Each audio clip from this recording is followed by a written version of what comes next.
Hello, hello, hello, hello, hello. Hello, hello, hello, hello, hello, hello.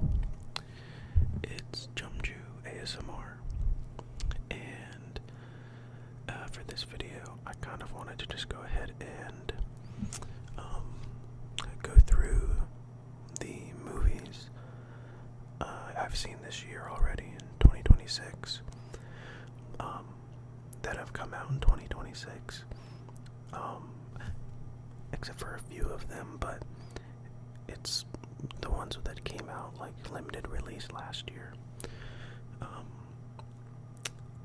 and didn't get a wide release, at least where I live, until this year. So I'll go ahead and begin.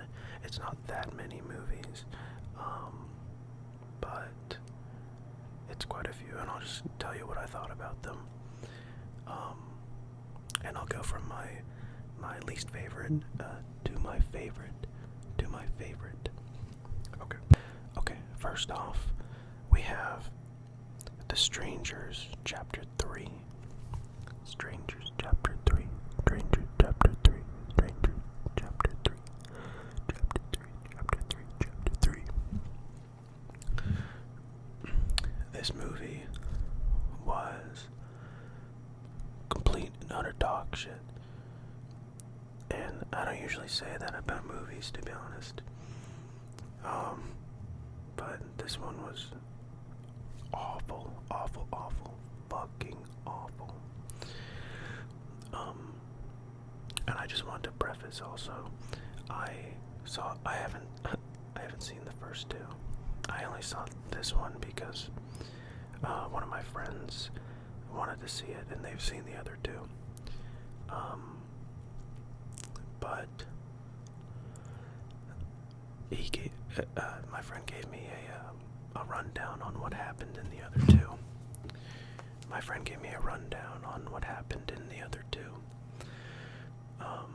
So I'm vaguely familiar with the plot, and it doesn't take a genius to figure it out, to be honest. But it was just like, I can't even knock it because it was so bad. It was entertaining. And for this one, I'm gonna spoil a little bit. I'm gonna explain one of the scenes to you guys. So the main character, played by Madeline Petch from like Riverdale, she's getting, chased by the strangers, and her like sister comes into town with her sister's husband, her brother-in-law.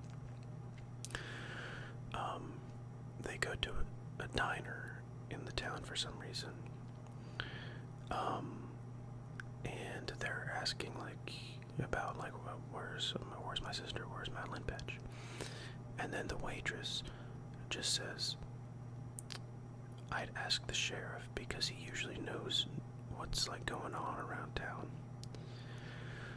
I can't remember if it's the very next scene or 2 scenes later.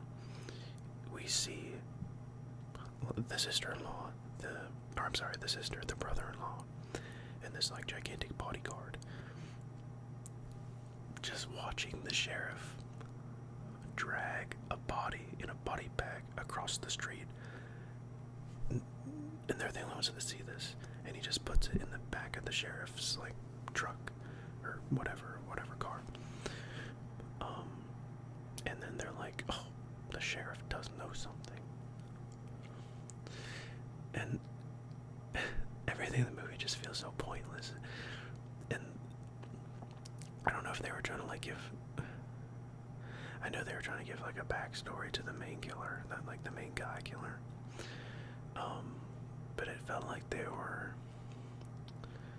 how do I even explain this? It felt like they were trying to make him empathize with him for some reason, get to know why he's doing this, but it's done in such a horrible fucking horrible way, where it's just funny. I think, it seemed like everyone in the theater was having a good time. My friend said they liked it. So maybe I'm just being harsh on it. Maybe I need to watch the other two, but I don't know if I can. I don't know if I can put myself through those, to be honest. I don't want to waste my time. So that goes in last. And I don't really like to give movies like below like 2.5 out of 5 usually, just because I know how much effort it takes to actually make a movie, and how much time and money and stuff like that. Because I had some filmmaker friends in college, and I know it's a struggle. So as long as I see if there's like some effort put forth, even if I don't necessarily like what's happening that much, I'll usually give it no less than a 2.5 out of 5. But this one I gave a 2 out of 5. It just got some brownie points because of its ridiculousness, to be honest. And Madeline Petch is she's an attractive lady, I guess. But that's all I'll say about that movie. Next up we have the Iron Lung. Iron Lung. Iron Lung. Iron Lung. Iron Lung. Iron Lung. Iron Lung. The Markiplier movie. About the game Iron Lung. So this one was alright. When the movie first began, I thought it was really cool because I was expecting, like, I know I saw it in the theater, so it had a theatrical release, but I was expecting, like, higher quality YouTube, like, short movie quality. Not like what I'm doing right now, just recording on my laptop. But, like, I don't know. I wasn't, but it actually had really, really good production quality, even though most of the movie takes place in like one location. It's a cool location, and honestly, Markiplier, I'm pretty sure he directed the movie too. I don't know if he wrote it, but I know he directed it and he stars in it. He does a pretty good job, honestly. I believed that he just was a guy that wanted to like crack jokes or have like a sardonic sense of wit, I guess. But the movie is over 2 hours long. It's like 2 hours and like 10 minutes, I think. There's like 30 to 45 minutes in the middle that I think could have just completely been cut out of the movie, where he's just like looking at maps, like pushing buttons, pushing.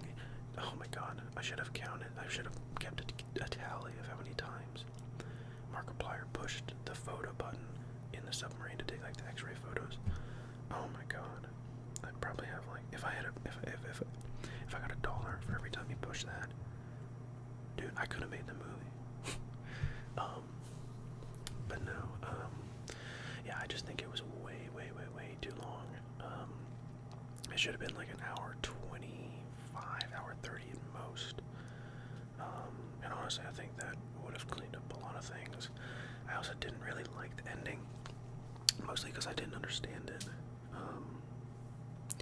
So I had to look up what the end of the movie meant.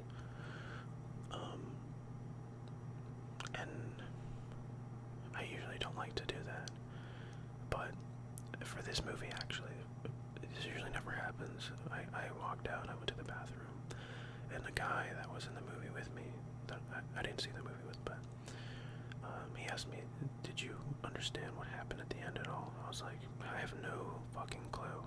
I have no clue, dude. Can you tell me? Or just laughed it off. But now that I know what the ending's about, I understand it. I still don't really like it very much because I think it was too abrupt. But everything up until the ending, like after he pushes all his buttons and stuff, and the time between him pushing all the buttons and the movie ending is pretty cool. It has really good practical effects. Throughout the entire movie, pretty much, but I do think Markiplier does. I can see that he has drive, and he wants to make a good movie. I don't know.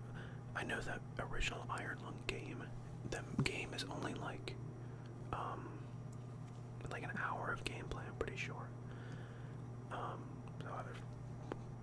why he stretched it out to 2 hours, I don't know. But I think if he does get good, like a good script, I think he could make a really good movie. But it wasn't a bad movie. I think I gave it a 3 out of 5. Okay, and then the next movie is Greenland 2. Greenland 2 Migration in its entirety. It's a sequel to the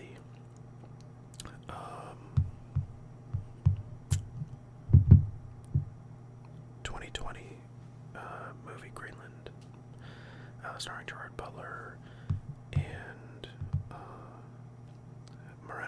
Moreno Baccarin from the Deadpool movies and a few other movies too. But honestly, this movie, okay, it's a Gerard Butler movie in January. I think it came out like the first or second week of January. It gave you what you were probably expecting. Gerard Butler and his family have to move locations again because there's more threats, more natural disasters to run away from. And he's got to battle them and battle other people, battle nature and man, of course, because only one of those is not a big enough threat for Gerard Butler. Nor is one of them a big enough threat for someone else I'll talk about later. But it was just like a mediocre disaster movie. There were some cool parts, and there were some really, really cringe parts, mostly with the script.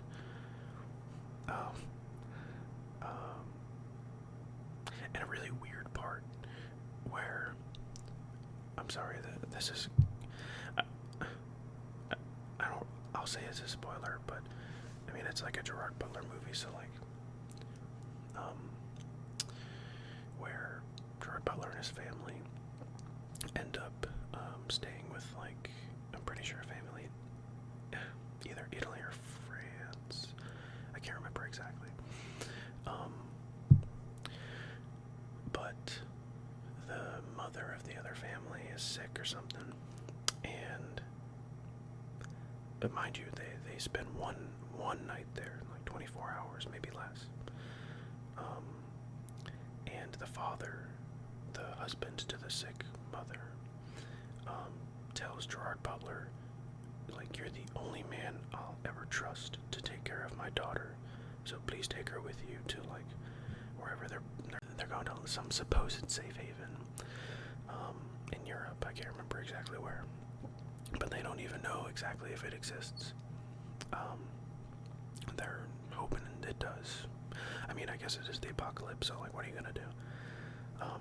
But Gerard Butler's like, yeah, I'll take your teenage daughter with us. She can,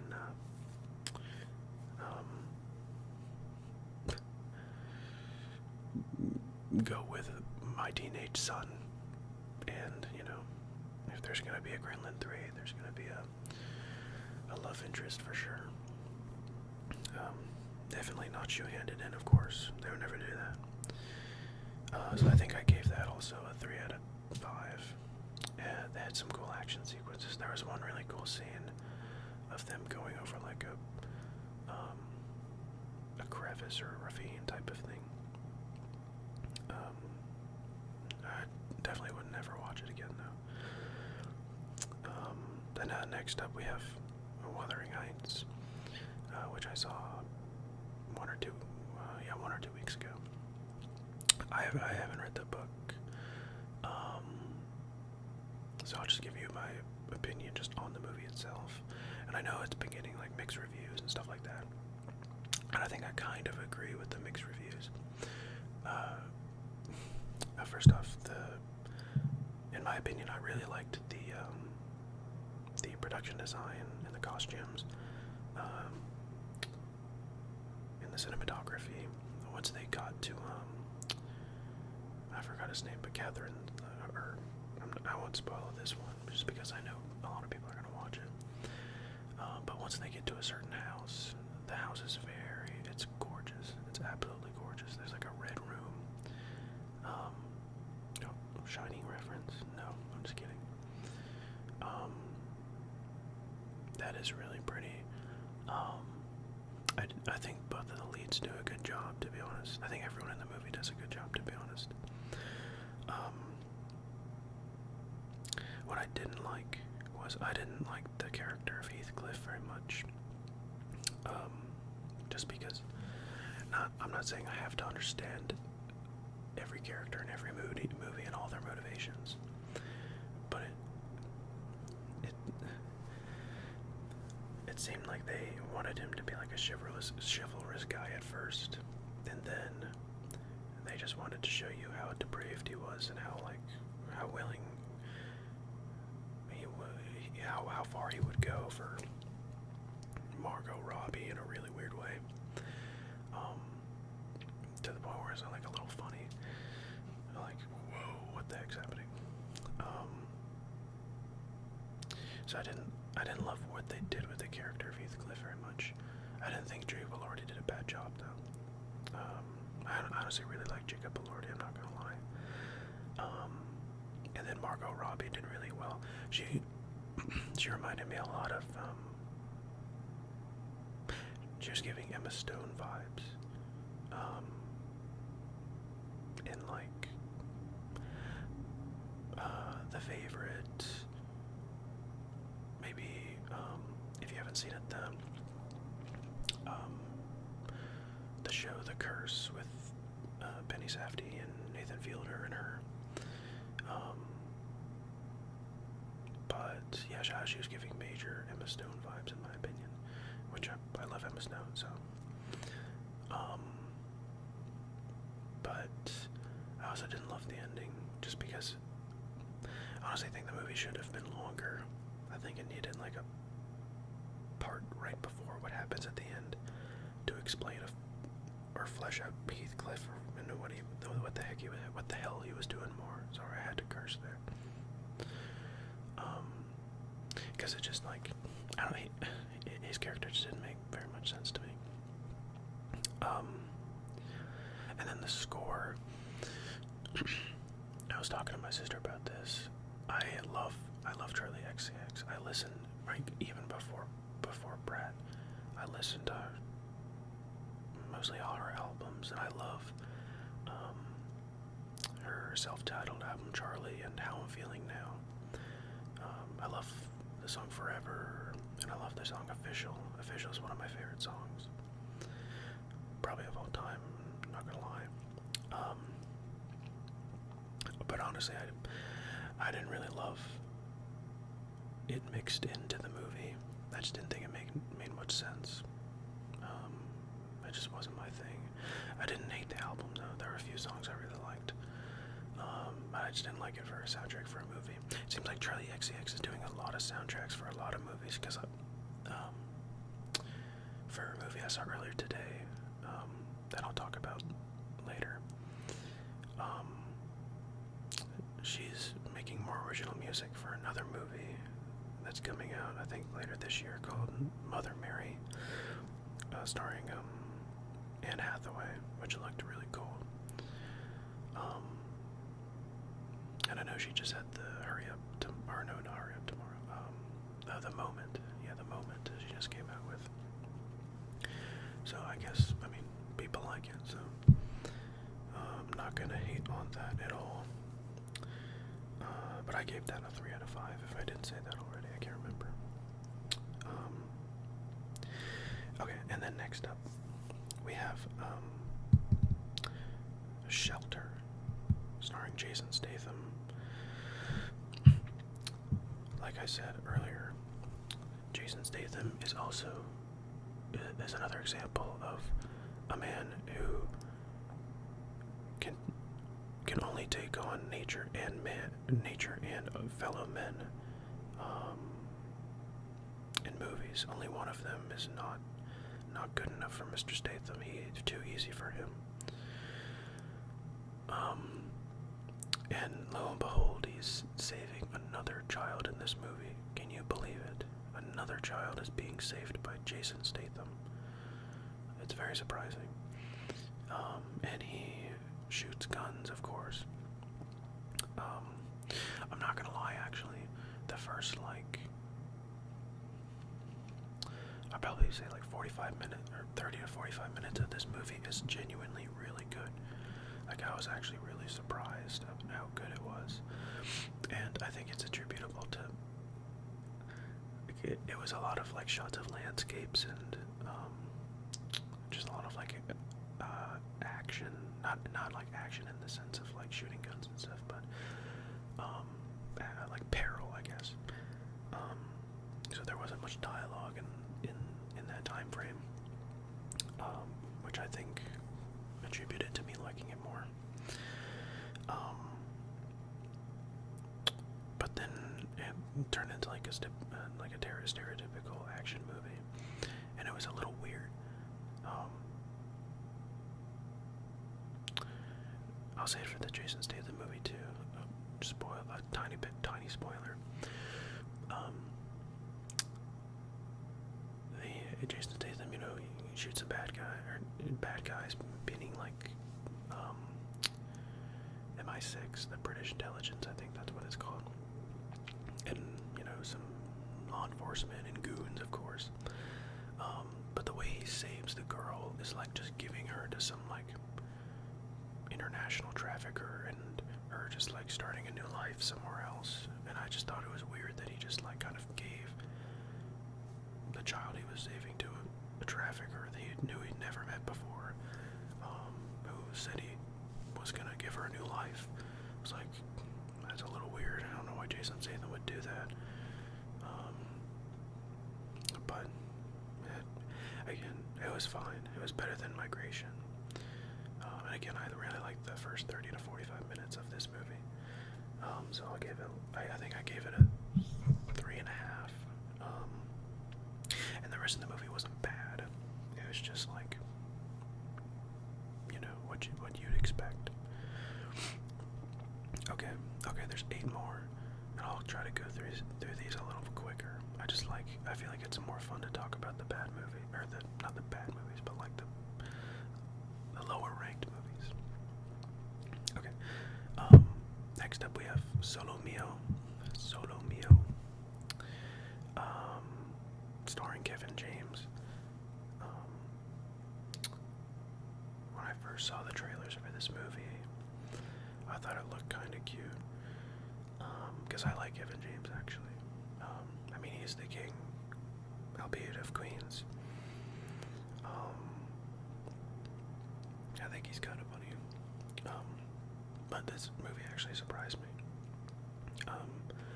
It's set in Italy, and basically Kevin James is soon-to-be bride, ditches at the altar, basically. And then they're supposed to have their honeymoon in Italy right after. But he ends up just doing the honeymoon by himself, and he meets an Italian barista or whatever. And they start to go out and get feelings for each other, yada yada yada. So in premise, it's kind of a simple movie. What I think makes this movie good is during the honeymoon, there's other couples. There's 2 other couples at the same hotel thing, and they're honestly really funny. They're they're hilarious, and they kind of get Kevin James out of his shell in the movie because he's kind of, I mean, he's depressed. Of course, he's depressed. I mean, who wouldn't be? His wife left him at the altar. And then it doesn't kind of have like a twist at the end, which I wasn't like expecting, because why would there be like a twist in this type of movie? But it honestly, it made it. It was cool. It wasn't needed. But it gave it an up. It made it rise a tier, I think, in my book. Kevin James is really good in it. There's actually some shots in the first half of the movie that are genuinely very impressive. It's not just like landscape shots. It's like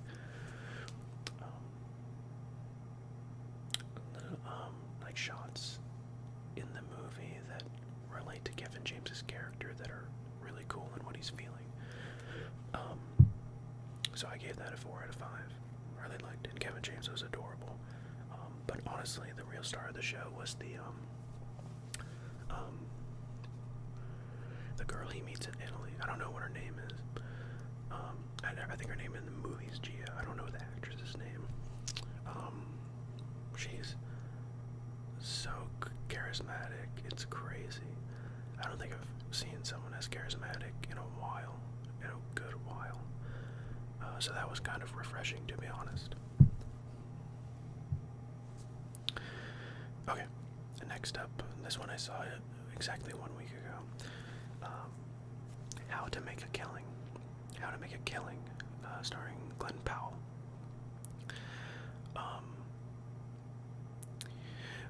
I know the director of this movie is the same person that directed Emily the Criminal, which I really liked. I can't remember exactly what the movie was about because I saw it a while ago, but I remember really liking the movie. And when I saw the trailer for How to Make a Killing, I was like, this looks kind of cool. Glenn Powell is Glenn Powell. I think he's charismatic. Margaret Qualley,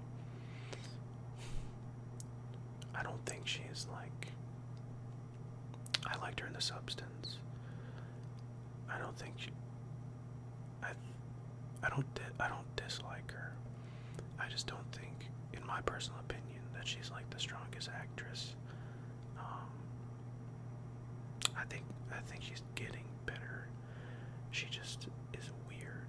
I didn't really love her in this movie, I'm not gonna lie. But I don't know, she's usually hit or miss for me.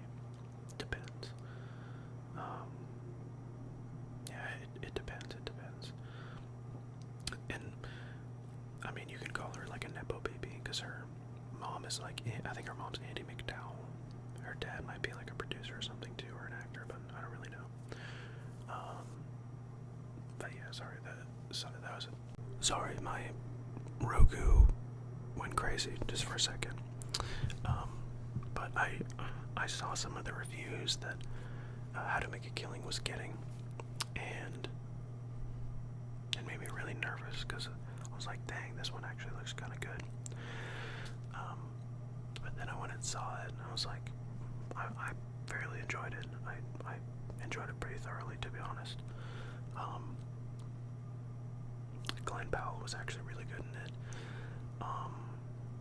Margaret Qualley, like I just said, she wasn't my favorite, but there's not really any other people that are in a scene much longer than like 10 to 20 minutes, or a part of the movie more than 10 to 20 minutes.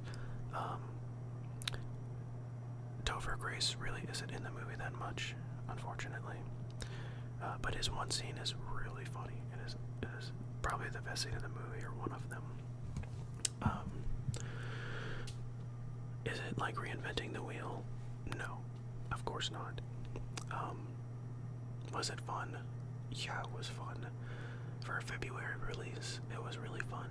And I'm surprised it actually got a wider, it was playing in more theaters than I thought it was going to, which was really cool. So I think I gave that a 4 out of 5 as well. I'd watch it again. It was, I mean, it was just a fun movie. I mean, killing billionaires. Hell yeah. Oh yes. And then we have Crime 101. Crime 101. Starring Chris Hemsworth and Halle Berry and Barry Keoghan and Mark Ruffalo. And Monica Barbaro, but she wasn't really advertised as much, but she's in it quite a bit. This was just a really fun crime movie. I wouldn't say simple, because there was this certain director is the director of American Animals, and I think he did like a documentary all based on a true crime story as well, like early in his career.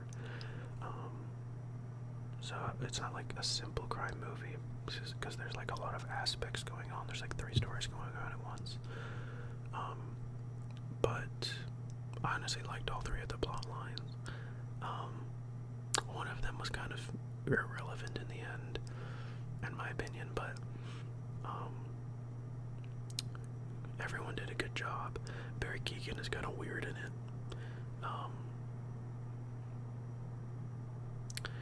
But when is Barry Keoghan not weird? That's just kind of his shtick, no? And Nick Nolte's in the movie too. He's like almost like 90, I think. Sounds like he bought every cigarette in America and smoked it.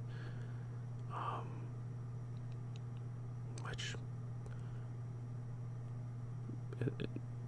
heads off to him, I guess. But Chris Hemsworth, it's weird. He is playing a really awkward guy that's like, supposed to be like super smart, and I think he's supposed to be good looking in the movie too, and he's Chris Hemsworth, so of course. And I think he actually does pull it off for the most part. It was just a weird, like, the way the character was written was weird, in my opinion. And I like Mark Ruffalo in most things. I think he's a good actor. He can play different roles, but I feel like if you've seen a lot of his movies, there's definitely certain movies where he's just playing Mark Ruffalo. And I think this is one of them, but Mark Ruffalo's likable, so I had no problem with him. And Halle Berry, she did a great job too. I haven't seen her in a while. I know she's been doing some like action movies, I'm pretty sure, but I haven't seen them, unfortunately. But I'd recommend going to watch it. I had one of my friends that doesn't really watch movies that much ask if Crime 101 was going to win any Oscars this year, like against like the 2025 movies, and I was like, maybe, but of course it's not. But yeah, 4 out of 5 for Crime 101.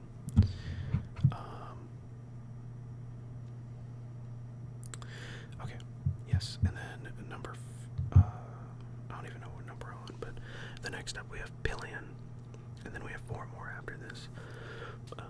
But Billion, I just saw earlier today, starring Henry Melling and Alexander Skarsgård. It's half the movie is what I expected, and half isn't. It was a lot sadder than I thought it was going to be, but the character of Henry Melling, that Henry Melling plays, I did find myself like relating to him quite a bit. I'm not a gay man, but like what he was feeling just in life and in relationships, I feel like I have felt before, and I feel like I'm sure other people have felt before. And then the ending is sad, but I thought it was also hopeful, because he kind of like, at least in my opinion, he realized like what he what he was and what he was good at. Good at, but like, if you've seen the movie, you know what I mean. And I hope that didn't spoil anything. It shouldn't really. But Henry Milling was great. Henry Milling has like just a very unique face, and I'm proud of him. I'm pretty sure he lost like a bunch of weight because he was Dudley in the Harry Potter movies. I know he was in The Devil all the time, and he was by far the best part about that movie, in my opinion. I think he's a really good actor.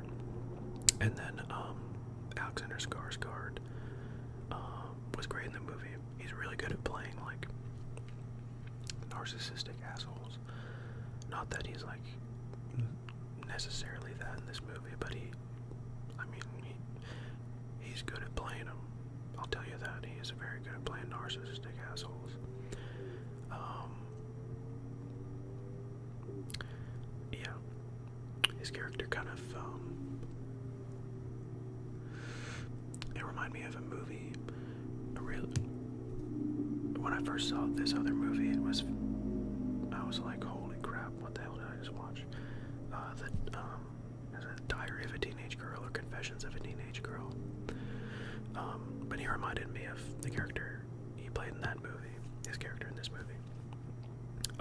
But I also gave that a 4 out of 5. I'd recommend people watch it. It does have like, overly provocative parts, but I feel like you should know that going in, that's what you're gonna get. And they were well done, in my opinion. Yeah, I think for the most part they were. Okay, and then at number 4 we have Nirvana, the band, the show, the movie. Nirvana, the band, the show, the movie. Based on, or spin-off movie to Nirvana, the band, the show, which is a show. Basically about 2 guys who want to play with, I haven't seen the show, so I apologize for getting this wrong. They want to play with Nirvana, the band, at any way possible.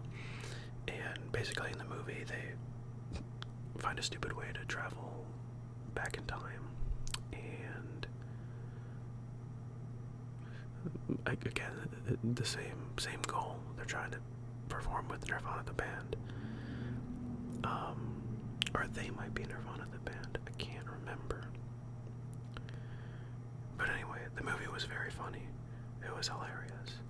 I laughed out loud several times. I watched it. It was a small theater, but it was a packed theater. And I think everybody else in the theater had seen the show.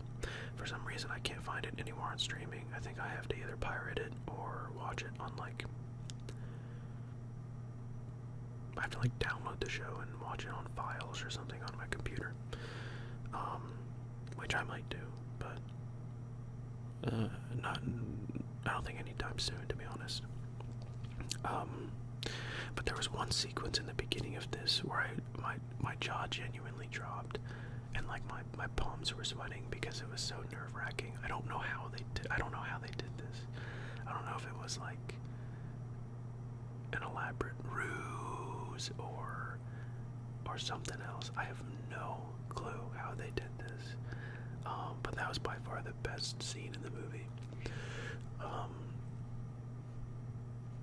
There's a point for me where ridiculously silly humor gets a little exhausting, and I could feel it sometimes later on in this movie, but honestly not that much. I honestly really enjoyed this movie. It's getting really good reviews. I think it has a 4.4 or something on Letterboxd, which is a score that all-time great movies have. And honestly, even higher probably. Do I think it was that good? No, but I haven't seen the show, so I'm just basing it on what I saw in the movie. But the movie was really good. It was a genuinely funny comedy. With like heart, I guess, but it didn't really like move me. It was I just watched it for the jokes, to be honest. But yes, that one. And then number 3 is Send Help, starring Rachel McAdams and Dylan O'Brien, directed by Sam Raimi. I loved this movie. I love Sam Raimi, but I also I love I love Rachel McAdams too. I think she's one of my favorite actresses, to be honest. Because one of my favorite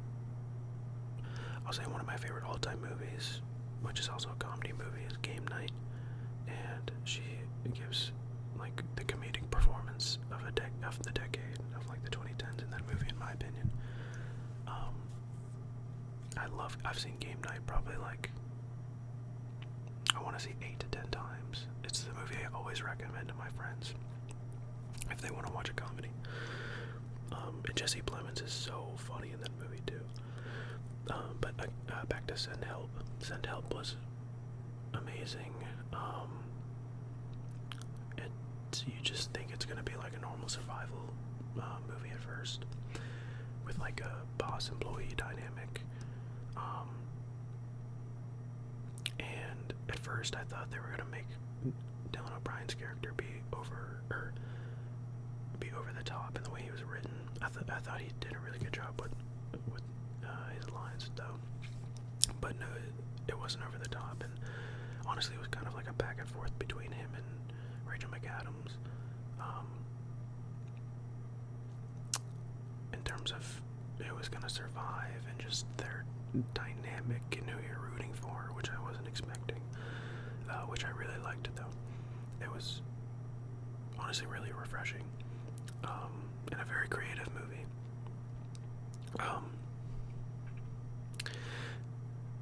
Again, slight spoiler, but like, it's just like 1 second of the movie. There is one second where Sam Raimi puts in like a zombie, like in a nightmare, and I just thought to myself, oh my god, Sam Raimi couldn't, like, he saw the first draft, he was like getting itches, like, where are all the zombies, it was like, we need to have one zombie in this movie. So he was like, we're gonna add a sequence right now where he's just dreaming of a nightmare with a zombie in it, and then like his rashes went away and they could release the movie. But no, it was a really good movie. I was surprised, to be honest. I don't know why I didn't think it was gonna be good, but it was genuinely very good. Okay, at number 2, we have Good Luck, Have Fun, Don't Die. Good Luck, Have Fun, Don't Die. Starring Sam Rockwell. It says this movie came out in 2025, but I don't really know why. I don't know where. Maybe it released at like a festival, but this doesn't seem like a festival movie. It was extremely silly, like throughout the entire movie. It has one of my favorite, it has one of my favorite opening sequences I've seen in a while.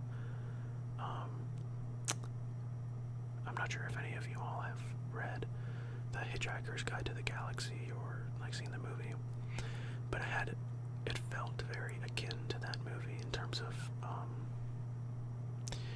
pacing and humor. And Sam Rockwell's in both, I'm pretty sure. But Sam Rockwell's awesome in this. Again, very charismatic guy. And basically, the movie is just about Sam Rockwell is a guy from the future. He travels back in time to this diner over and over again to try to find the correct group of people to help stop the AI god from being born that night. And the movie kind of just spans like his like 120 or 117th attempt, I think, of getting the like correct group of people to stop the AI god.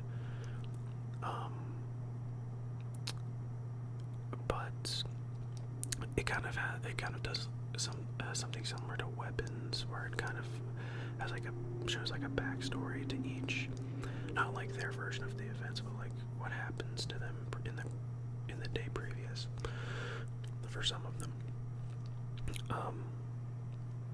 But it was just a really fun movie overall. It was just extremely fun. And it's directed by Gore Verbinski, who did the Pirates of the Caribbean original trilogy and A Cure for Wellness, which was really cool. It does get like too silly at the end, unfortunately. Like I was laughing, but I was just like, oh my god, this is so fucking stupid. But I did like the last 5 minutes a lot. I'll say the end, meaning like the last like 25 minutes of the movie, excluding the last 5 minutes. Because I did like what they did in the last 5 minutes. It was cool. Everyone in the movie did pretty good. I love Juno Temple. Haley Richardson is kind of weird. I don't think she's like the best actress, to be honest. But she did good for her role in this movie.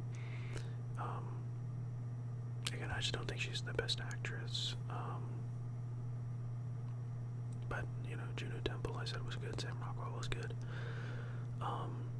And I'd recommend seeing this movie because fuck AI. I used to use ChatGPT and AI and stuff, but I deleted ChatGPT off my phone like a few months ago, as well as like TikTok and Instagram and Snapchat and stuff. I only have like YouTube, Letterboxd. I do have X just to sometimes see news updates that I don't like look for myself. I have AP News, the app too, but it's not like social media. And honestly, it's a lot less stressful. More time because I'm not like scrolling reels and stuff. Of course, the movie goes like way over the top with it at the end. It's like not realistic. I mean, the whole movie's not realistic, but like unrealistic in its own measure. But yeah, that's all I'll say about that. Okay, yes. The last movie, number 1, is. Can you guess it? I'll give like a little drum roll, okay?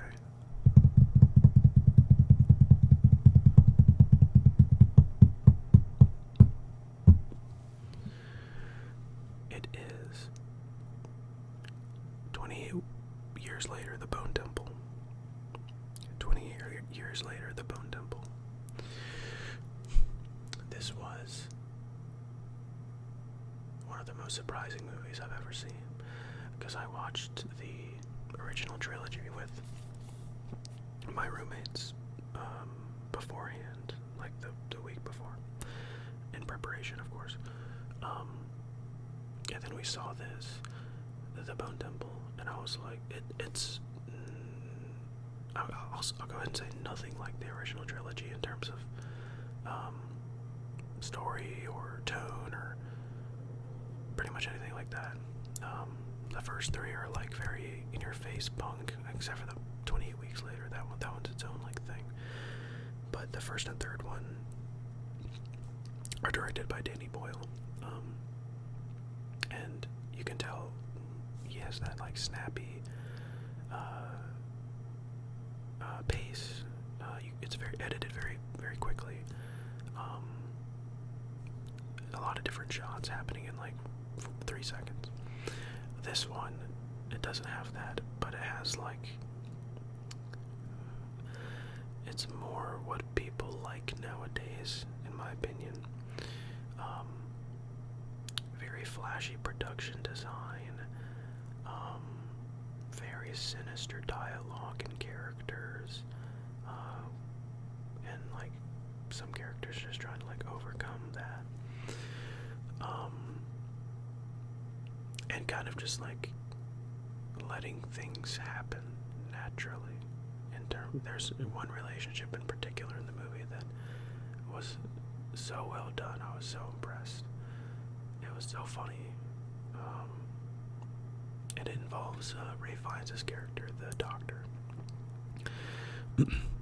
I also really like Jack O'Connell, who plays Sir Lord Jimmy Crystal in the movie. Does a fantastic job. I liked him in this more than Sinners, for sure. Not even I think, it's a for sure. It does get really gross and twisted, especially towards the middle and a little bit towards the end. But oh my god, I'm sure if you follow movies and stuff, you know that everyone talks about the final sequence at the end, and the hype is real. It is awesome. It is so much fun. I don't want to spoil this one because you have to see it for your own eyes. I don't care about spoiling like Gerard Butler and Jason Statham. But you have, you just need to go see The Bone Temple for yourself. I'm pretty sure it's on streaming now. I don't know where it's streaming though, but I'm sure it is. I gave this, and I don't give a lot of these. I'm not like stringy with them, but I'm not like generous with them. But I gave it a 5 out of 5. It might change on rewatch, but the beginning of the year is saved for like real stinkies, and also like hidden gems that are a lot of fun. And almost all of the movies I already said are the hidden gems that are a lot of fun, except for like The Strangers Part 3. But this one is like the rarest ruby you could ever find in January. I think it came out like January 2nd. Like probably I'll go ahead and say it. I'll make the boldest claim. The best January release of all time. You heard it here. You heard it here on Jumju ASMR. Okay. But okay. That should be everything. Oh wow, really long video. I'm sorry, 55 minutes. But yeah. Let me know what you guys would want to see in videos. I'm open to try pretty much anything. Just let me know and I'll attempt it at some point. But again, thank you guys so much. I can try to do one of these every like 2 months, or I can just upload a review for every individual movie I see, or maybe like every week for all the movies I've watched that week. It might just be one though. I'm not quite sure. Like one movie for that week, because that's what I usually see. Just let me know. But other than that, I hope you guys have a great night or a great day, and I hope you do whatever you plan to do. But even if you don't, you know, it's okay. You'll get it done. I'm proud of you guys, and yeah, peace out. Bye bye.